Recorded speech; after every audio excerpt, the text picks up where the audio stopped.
এভাবে নেড়ে যদি এটা সেকে নেন, স্প্রের সাহায্যেও দেওয়া যায়। 1 লিটার পানিতে যদি আপনি এটা 100 ml দিয়ে গাছের গোড়ায় দেন, গাছের গোড়া থেকে মানে মাটিতে 1 লিটার পানিতে 100 মিলি, 10 লিটার পানিতে 1 লিটার মিলাবেন, এখান থেকে ইউজ করবেন। অত্যন্ত উন্নত মানের একটা সার। এটা যদি স্প্রে করেন তো সেখানে 10 লিটার পানিতে 50-100 মিলি এভাবে দেওয়া যায়। অত্যন্ত পাওয়ারফুল, বেশি স্প্রেতে দিবেন না। আর যখন মাটিতে দিবেন 10 লিটার পানিতে 1 লিটার দিয়ে গাছের গোড়ায় বা মাটিতে দিয়ে দেবেন। গাছের পাতায় দিলে সেখানে ডোজ খুব কম এবং সেইটা বজায় রাখবেন। ধন্যবাদ। জাপানি মিষ্টি কুমড়ো নতুন বাগানের আপডেট এটা আমরা জাপানি মিষ্টি কুমড়ো দিয়ে সাজিয়েছি।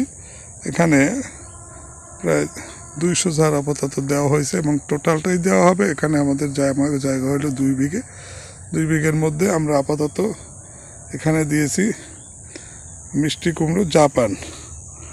দেখা যাক এটা কতটা রেজাল্ট আসে। এটা গাছটা অত্যন্ত সুন্দরভাবে বাড়ছে এবং অত্যন্ত ভালো লেভেলে এটা গ্রো করছে। ইনশাল্লাহ এখান থেকে একটা ভালো রেজাল্ট আমরা আশা করছি। ইনশাল্লাহ এখান থেকে একটা ভালো রেজাল্ট আমরা পাবো।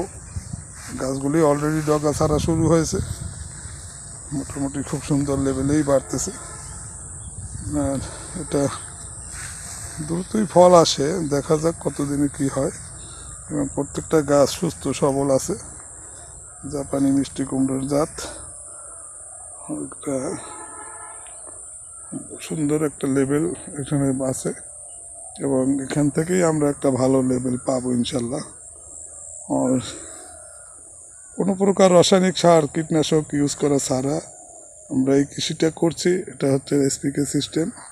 এসপিকে সিস্টেমে সার কীটনাশক সবই আপনার বানিয়ে দিতে হয়, আর এখানে কোনো কিছুই কিনতে হয় না। এই হচ্ছে এটার বিশেষত্ব।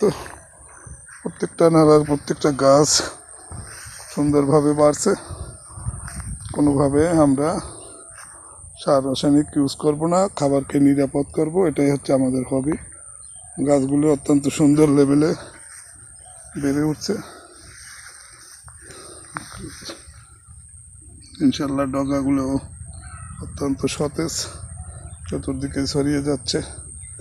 পেঁপে গাছ লাগানো আছে মাঝে, পেঁপের মাঝে অরিজিনালি এটা করা হয়েছে মিষ্টি কুমড়ো।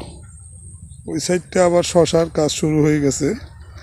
এই সাইডটা আমরা শশা দিচ্ছি। আজকে থেকে এখানে শশার বীজ বপন করা হচ্ছে।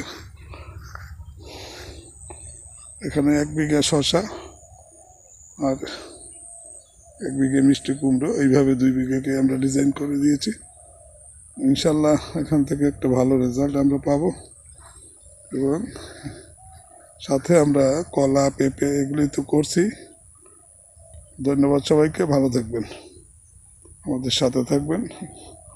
প্রত্যেকটা গাছ চলমান আছে ইনশাল্লাহ।